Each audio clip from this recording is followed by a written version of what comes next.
അല്ല, അത് പിന്നെ ഡാഡി എപ്പോഴും ബിസിനസ് ഡെവലപ്പ് ചെയ്യാനുള്ള ഓട്ടത്തിലാ. നിന്ന നിപ്പില ഓരോ വിദേശയാത്രയൊക്കെ പ്ലാൻ ചെയ്യുന്നത്.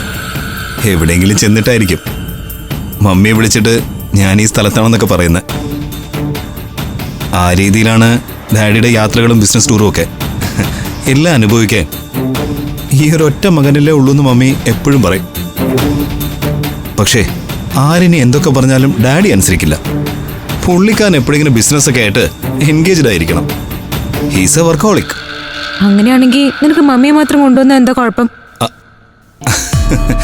അതല്ലേ രസം. ഡാഡി ഇല്ലാതെ മമ്മി എവിടെയും പോവില്ല. മമ്മി ഒരു വലിയ ഓർത്തഡോക്സ് തറവാട്ടിലാണ് ജനിച്ചത്. അതിൻ്റെതായ രീതിയിൽ വളർന്നതിന്റെ ചെറിയ കുഴപ്പങ്ങളൊക്കെ മമ്മിക്കുണ്ട്. മമ്മിയുടെ കുടുംബത്തില് പുരുഷന്മാര് പോലും പുറത്തു പോകുന്നത് ശരിയല്ല എന്ന് ചിന്തിക്കുന്ന കാരണവന്മാരാ ഉള്ളത്. പഴയ വലിയ പ്രതാപശാലികളാ. തിരുവിതാംകൂർ രാജാവിന്റെ കയ്യിൽ നിന്ന് പട്ടും വളയും വാങ്ങിച്ച കുടുംബമാണ്. പക്ഷെ പറഞ്ഞിട്ട് എന്ത് കാര്യം? ചിന്താഗതി പഴഞ്ചനാ. ആ കുടുംബ വീട്ടിൽ 14 ആന ഉണ്ടായിരുന്നത്രേ. പക്ഷെ ഞാൻ ജനിച്ച ശേഷം ആകെ 2 എണ്ണത്തിനെ കണ്ടിട്ടുള്ളൂ. അപ്പോഴേക്കും ബാക്കിയൊക്കെ തീർന്നിരുന്നു.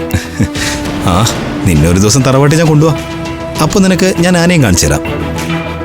എനിക്ക് കാണേണ്ടത് നിന്റെ കുടുംബത്തിലെ ആനകളെ അല്ല, നിന്റെ മമ്മിയും ഡാഡിയാ. എന്ത് പറഞ്ഞാലും വിവേകിനെ തിരിച്ചു പറയാൻ എന്തെങ്കിലുമൊക്കെ ന്യായങ്ങൾ കാണും. ഡാഡി ഇല്ലാതെ എന്നെ കാണാൻ വരാൻ മമ്മിക്ക് ബുദ്ധിമുട്ടാണെങ്കിൽ ഞാൻ അങ്ങോട്ട് പോയി മമ്മിയെ കണ്ടോളാം.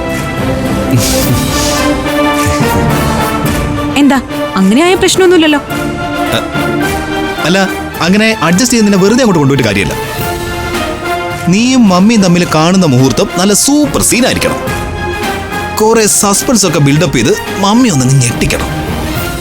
അതിന് നീ എനിക്ക് കുറച്ച് സമയം തരണം. എനിക്ക് മമ്മിക്കൊരു ഉഗ്രൻ സർപ്രൈസ് കൊടുക്കണം. വിവേകിനെ കുറിച്ച് അമൃതേച്ചി മുന്നറിയിപ്പ് തന്നതാ. ഇവൻ എന്നിൽ നിന്നും എന്തെങ്കിലും മറയ്ക്കുന്നുണ്ടോന്നാ എന്റെ സംശയം.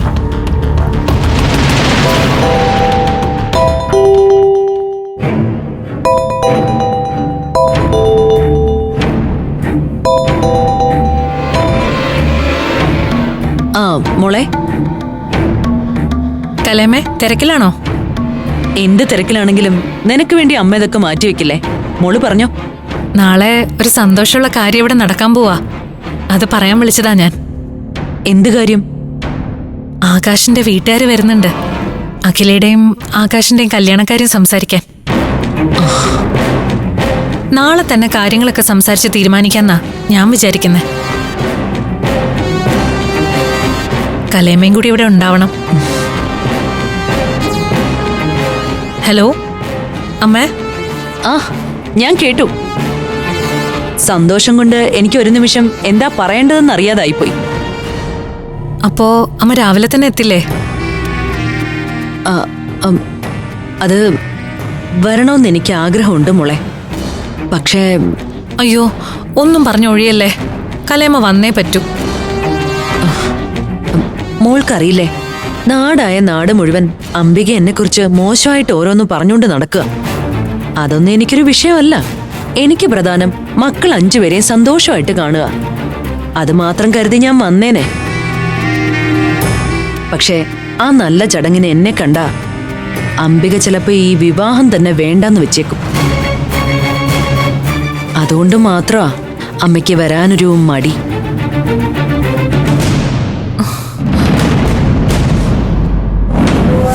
ഞാൻ കാരണം അങ്ങനെ എങ്ങാനും സംഭവിച്ചു പോയാ പിന്നെ ഒരിക്കലും എന്നോട് തന്നെ എനിക്ക് പൊറുക്കാൻ പറ്റില്ല.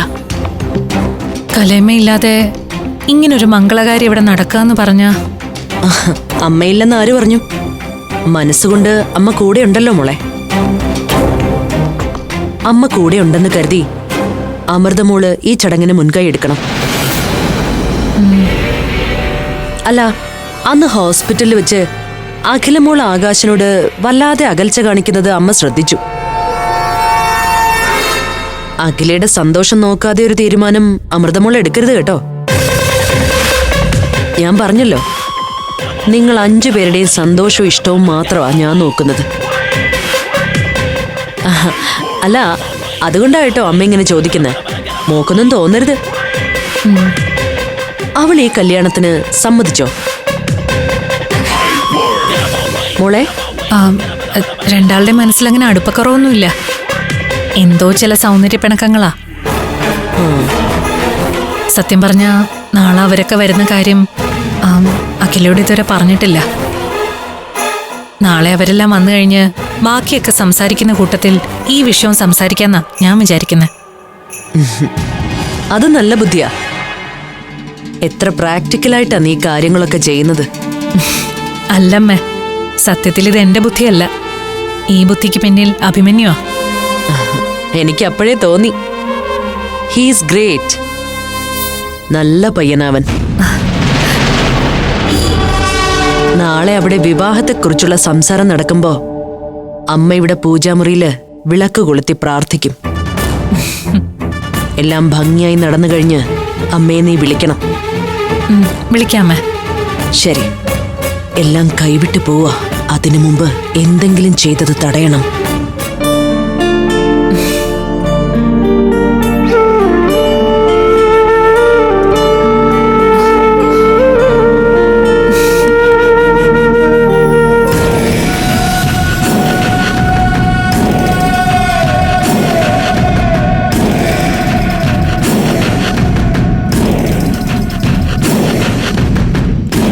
എന്താ ചേച്ചി? ആരാ വിളിച്ചത്? വിളിച്ചത് അമൃതയാ. ആരാ വിളിച്ചതെന്നല്ല പ്രധാനം, പറഞ്ഞ കാര്യമാ. എന്താ ചേച്ചി, എന്റെ അമൃതയുടെ കല്യാണം നടക്കില്ലേ? അതെ, ഈ പോക്ക് പോയാൽ നടക്കില്ല. എന്താണ് സംഭവം? ചേച്ചി ആകുമെന്ന് പറ. ആകാശവും അഖിലയും തമ്മിലുള്ള വിവാഹം ആലോചിക്കാൻ അവന്റെ വീട്ടുകാർ പഞ്ചരത്നത്തിൽ വരുന്നു. ആയിക്കോട്ടെ, അതും എന്റെയും അമൃതയുടെയും കല്യാണമായിട്ട് എന്താ ബന്ധം? അമൃത എന്റെ ശത്രുവും ആകാശ് നിന്റെ ശത്രുവാ. അത് നീ മറക്കരുത്. അഖിലയുടെ കല്യാണം നടത്തണമെങ്കിൽ ഇതുവരെ അമൃത സമ്പാദിച്ചത് മുഴുവൻ ചെലവാക്കേണ്ടി വരും. അത് ഞാൻ സമ്മതിക്കില്ല. അതെല്ലാം നമുക്ക് വരേണ്ട പണമാ. അത് പോയിന്റ്. അതാ ഞാൻ ആലോചിക്കുന്നത്. ഈ കല്യാണാലോചന മുളയിലേ നുള്ളണം. അതിനെന്താണൊരു വഴി? ഒരു കല്യാണം നടത്താനല്ലേ ബുദ്ധിമുട്ട്, മുടക്കാൻ എളുപ്പമല്ലേ? നിന്റെ മനസ്സിൽ വല്ലതും തോന്നുന്നുണ്ടെങ്കിൽ അത് പറ. അല്ല, ആകാശമായിട്ട് അഖില അടുത്ത കാലത്തെ യാത്ര അടുപ്പത്തിലല്ലായിരുന്നല്ലോ. അതെ, അത് നേരാ. അതുകൊണ്ട് അമൃത കാര്യങ്ങളൊന്നും അഖിലയോട് പറഞ്ഞിട്ടില്ല. നാളെ രാവിലെ സർപ്രൈസ് ആയിട്ട് കാര്യങ്ങൾ അവതരിപ്പിക്കാനാണ് പരിപാടി. ഓ, എന്ന് വെച്ചാ അവൾക്ക് എതിർത്ത് പറയാൻ ഒരവസരവും കൊടുക്കാതെ പൂട്ടാനുള്ള പരിപാടി. ആ, അങ്ങനെയും പറയാം. അങ്ങനെയേ പറയാൻ പറ്റൂ. നേരത്തെ അറിഞ്ഞാലേ അഖില തന്നെ കയറി വട്ടം നിൽക്കും. അതറിയാവുന്നതുകൊണ്ടാണ് അവളെ ഇതൊന്നും അറിയിക്കാതെ അമൃത പ്ലാൻ ചെയ്യുന്നത്. ഇത്രയ്ക്ക് ആലോചിക്കാനുള്ള റോക്കറ്റ് സയൻസ് ഒന്നുമില്ല ഇതില്. നമ്മളായിട്ട് ആ സർപ്രൈസ് അങ്ങ് പൊളിച്ചാ പോരെ? അങ്ങനെ തീരാവുന്ന കാര്യമുള്ളൂ. അഖില തന്നെ ആലോചന മുടക്കിക്കോളൂ. ജീവിതത്തിൽ ആദ്യമായിട്ട് നീ ഒരു ബുദ്ധി പറഞ്ഞു.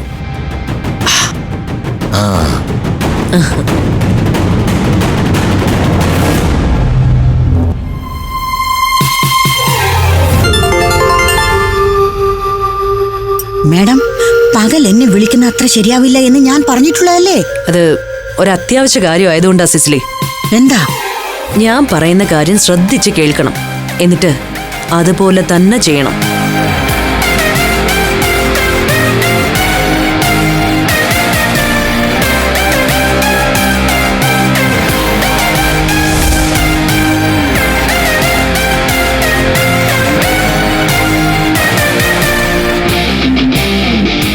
മാഡത്തിന്റെ ബുദ്ധി അടിപൊളിയാ. ഈ കാര്യം സിസിലി ഏറ്റു. അത് മതി. അപ്പൊ ശരി. ശരി മാഡം.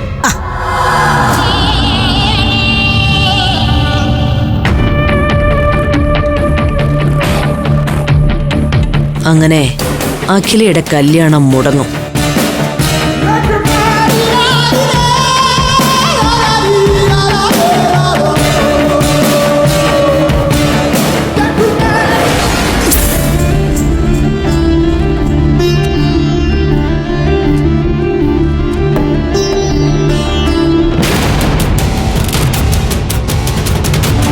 ഇത് പറ്റിയ സമയം.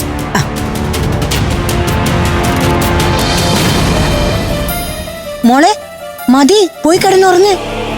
രാവിലെ നേരത്തെ എഴുന്നേൽക്കാനുള്ളതാ. നേരത്തെ കിടക്കാൻ നോക്ക്. അതിരാവിലെ എണീറ്റ് ചെമ്പരത്തി താളിയിട്ട് കുളിക്കണം. തൈരും കടലമാവും മിക്സ് ചെയ്ത് മുഖത്ത് തേക്കണം. എന്നാലല്ലേ വരുന്നവരുടെ മുന്നിൽ മോള് സുന്ദരിയാകൂ. ആ അതെന്താ? നാളെ എന്താ വിശേഷം? ആരാ ഇവിടെ വരുന്നേ? അപ്പൊ മോളൊന്നും അറിഞ്ഞില്ലേ? ഇല്ല. നാളെ മോളെ പെണ്ണ് കാണാൻ ഇവിടെ ആരോ വരുന്നുണ്ട്.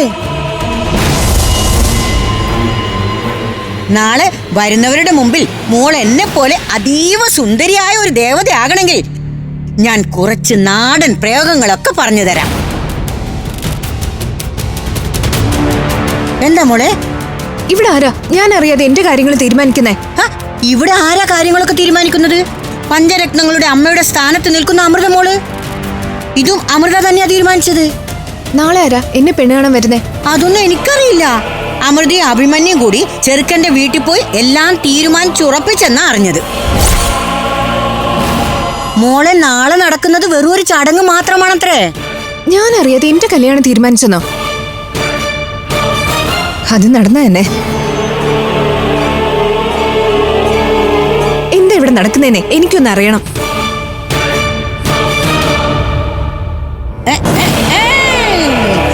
വെടിമരുന്നിന് തീ കൊളുത്തുക എന്നത് മാത്രമായിരുന്നു എന്റെ റോൾ. ഇനി മാറി നിന്ന് വെടിക്കെട്ട് കാണാൻ.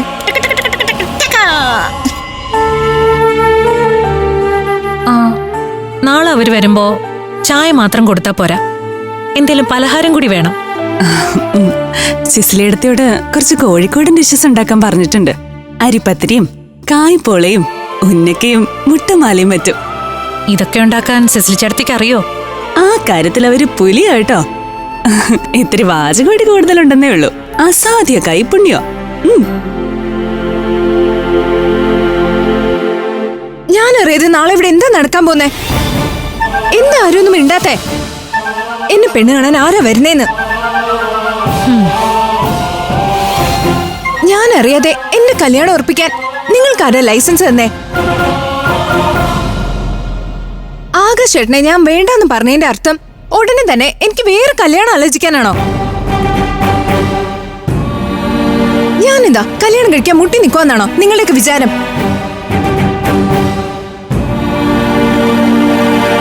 നീ ഇതെന്തറിഞ്ഞിട്ടായി ചാടിത്തുള്ളുന്നേ? നാളെ ഇവിടെ വരുന്നതേ സഹദേവ മാമനും അംബിക മാമിയും ആകാശുവാ. അവർക്കിവിടെ അടുത്ത ഏതോ ഒരു കല്യാണമുണ്ട്. അത് കഴിഞ്ഞു വരുമ്പോ ഇവിടെ കേറാന്നാ പറഞ്ഞത്. അല്ലാതെ അവര് ചേച്ചിയെ കാണാൻ വരുന്നതൊന്നും അല്ല. അഖിലേച്ചിയുടെ ദേഷ്യം കൊണ്ടാ തോന്നുമല്ലോ അവര് ചേച്ചിയെ പെണ്ണ് കാണാൻ വരുവാന്ന്.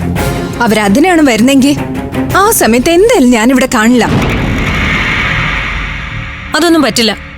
അവര് വരുമ്പോ നീ ഇവിടെ ഉണ്ടാവണം. ആകാശ് നിന്നെ കൂടി കാണാനാ വരുന്നേ. എനിക്ക് ആകാശേട്ടനോട് ഒന്നും പറയാനില്ല. അഖിലേ, നീ ഇങ്ങനെ വാശി പിടിക്കരുത്. ആകാശിന് ഒരിക്കൽ കൂടി നിന്നോട് സംസാരിക്കണം.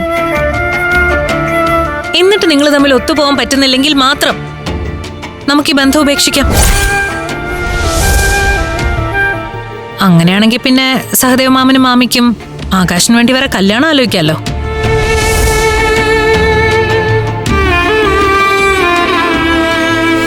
സ്വന്തം മകന്റെ വിവാഹത്തെക്കുറിച്ച് അച്ഛനമ്മമാർക്ക് ചില സ്വപ്നങ്ങളൊക്കെ ഉണ്ടാവില്ലേ? അല്ല, നമ്മളായിട്ട് എന്തിനാ അതിന് തടസ്സം നിൽക്കുന്നേ? നിനക്ക് താല്പര്യമില്ലെങ്കിൽ പിന്നെ ആകാശ് വേറൊരു പെണ്ണിനെ കണ്ടെത്തുന്നതല്ലേ നല്ലത്? ഒന്നുമില്ലെങ്കിലും നമുക്ക് പോയി ഭേഷായിട്ടൊരു കല്യാണ സദ്യയെങ്കിലും ഉണ്ടായിരുന്നു. അതെ, നാളെ ആകാശ് വരും. വെറുതെ വാശി കാണിച്ച് അവനെ നാണം കെടുത്താൻ നിൽക്കണ്ട. എന്നോട് കൂടുതൽ ഒന്നും സംസാരിക്കണ്ടെന്നേ ആകാശേട്ടനോട് പറഞ്ഞേക്ക്. ആകാശേട്ടൻ വേറെ കല്യാണം കഴിക്കുമെന്ന് പറഞ്ഞപ്പോ അഖിലേച്ചിയുടെ കിളി പോയി. നാളെ അവളെ കൊണ്ട് ഒരു സാരിയും കൂടെ ഉടുപ്പിച്ചാലേ സംഗതി കളറാവും. നമ്മൾ അങ്ങനെയൊക്കെ പറഞ്ഞാ അവൾ സമ്മതിക്കില്ല. എന്തെങ്കിലും ഒരു നമ്പർ ഇറക്കി അവളെ വശത്താക്കിയേ പറ്റൂ. അതൊക്കെ ഞാൻ വേണ്ട വിധത്തിൽ ഡീൽ ചെയ്തോളാം. നിങ്ങൾ 3 പേരും കൂടി എന്റെ കൈ ശരിയാവാൻ ക്ഷേത്രത്തിലെ വഴിപാട് കഴിക്കാൻ പോവാണെന്ന് പറഞ്ഞാ മതി. അഖിലേച്ചി സാരി ഉടുക്കും. തിരിച്ചു വരുമ്പോ ആകാശേട്ടനൊക്കെ വന്ന കൃത്യസമയമായിരിക്കും. ഐഡിയ കൊള്ളാം. എന്തായാലും ഈ കാര്യം ആതിരെ കൂടെ ഒന്ന് വിളിച്ചു പറഞ്ഞേക്കാം.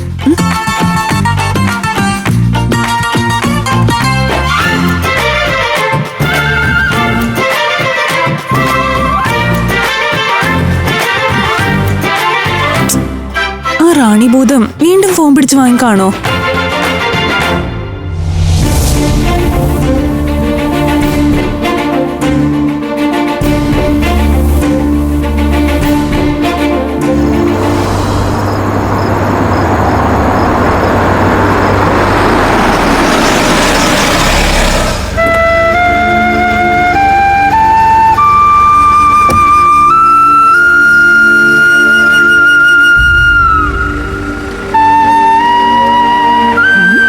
നീ ട്രെയിനിങ് ക്യാമ്പിൽ നിന്ന് ചാടി പോന്നതാണോടി? നാളെ ഞായറാഴ്ച. പിന്നെ ഞങ്ങള് കേരള പോലീസിലെ ചുള്ളക്കുട്ടികൾക്ക് ലീവ് എന്ന് പറയുന്ന ഒരു സാധനമുണ്ട്. ചൊവ്വാഴ്ച വെളുപ്പിന് മാത്രമേ ഞാൻ പോകുന്നുള്ളൂ. ട്രെയിനിങ് പീരീഡില് അങ്ങനെ ലീവ് ഒന്നും എടുക്കാൻ പറ്റില്ല. ഇത്ര മണിക്കൂർ കൃത്യമായിട്ട് ട്രെയിനിങ് എടുത്തിരിക്കണമെന്ന് നിർബന്ധമുണ്ട്. ആ പറഞ്ഞത് ശരിയാവാനാണ് വഴി. ലീവ് എടുക്കുന്നതിനനുസരിച്ച് കൂടുതൽ മണിക്കൂർ നീ വർക്ക് ചെയ്യേണ്ടി വരും. അല്ലെങ്കിൽ ട്രെയിനിങ് തീരാൻ താമസിക്കും. നീ എന്തിനാ ഇവളെ ഇങ്ങനെ പോലീസ് മുറിയിൽ ചോദ്യം ചെയ്യുന്നേ? ഇവളിപ്പോ ഇങ്ങോട്ട് വന്ന് കേറിയതല്ലേ ഉള്ളൂ. എന്നാൽ ഈ രാത്രിയിൽ നീ തനിച്ചു വന്നതിന്റെ ടെൻഷനേ ഉള്ളൂ. ഒന്ന് വിളിച്ചു പറഞ്ഞിരുന്നെങ്കിൽ അബിയെ ഞാൻ റെയിൽവേ സ്റ്റേഷനിലേക്ക് വിടായിരുന്നല്ലോ. ഇനി അതിന്റെ ഒന്നും ആവശ്യമില്ല. ഏത് അസമയത്തായാലും ഒരുത്തനും എന്നെ തൊടില്ല. തൊടാൻ വരുന്നവനെ കൈകാര്യം ചെയ്യാൻ ഞാൻ പഠിച്ചു. ഇവളെ പോലൊരു തൊട്ടാവാടി ഇത്രയും മാറിയെങ്കിൽ ഇന്ത്യയിലെ പെണ്ണുങ്ങൾക്ക് മുഴുവനും പോലീസ് ട്രെയിനിങ് കൊടുക്കണം. എന്നാലേ ഈ നാട് നന്നാവും.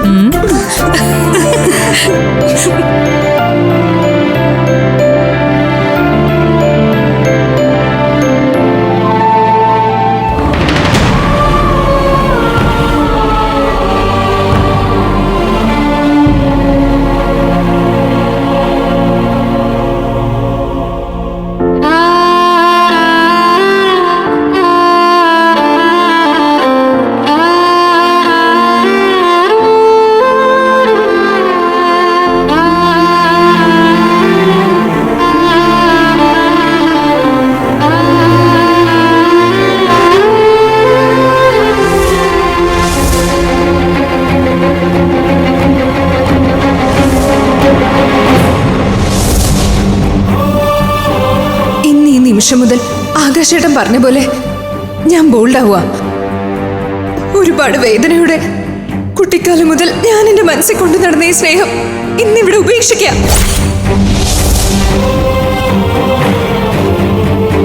നാളെ ആകാശേട്ടൻ എന്നോട് സംസാരിക്കാൻ വന്നാൽ എനിക്ക് അകൽച്ച കാണിക്കാൻ പറ്റുമോ? ആകാശേട്ടനെ അകറ്റാൻ എന്റെ മനസ്സ് പറയുന്നുണ്ടെങ്കിലും മനസ്സ് പിടിവിട്ട് പോകുമോ എന്ന് ഒരു പേടി.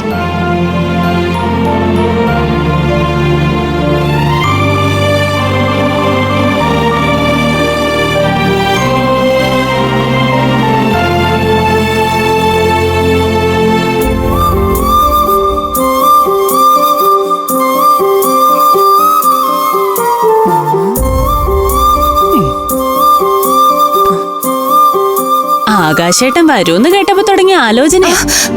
അയ്യോ മോളെ ആതിരെ, നീ ഇതിപ്പോ വന്നു? ഞാനിപ്പോ വന്നതേ ഉള്ളൂ ചേച്ചി. പിന്നെ എന്തൊക്കെയുണ്ട് വിശേഷങ്ങള്? എന്തു പറ്റി ചേച്ചി? ചേച്ചി മൊത്തത്തില് മൂഡ് ഓഫ് ആണല്ലോ. ചേച്ചി മൂഡ് ഓഫ് കളാ. ഞാൻ ആകെ ത്രില്ലടിച്ച വന്നിരിക്കുന്ന. കൃഷ്ണേട്ടന്റെ രഹസ്യങ്ങൾ തപ്പാൻ ഡിറ്റക്റ്റീവ് ആരാധ്യയുടെയും ഡിറ്റക്റ്റീവ് അഖിലയുടെയും കൂടെ ഇനി ഈ SI ആതിരയുണ്ട്. നാളെ അഭിയേട്ടന് വരുന്നുണ്ട്. കൃഷ്ണേട്ടന്റെ ഇൻവെസ്റ്റിഗേഷനില് നമുക്ക് അഭിയേട്ടനെയും കൂട്ടാം. അഭിയേട്ടൻ നാളെ എന്തിനാ വരുന്നേ?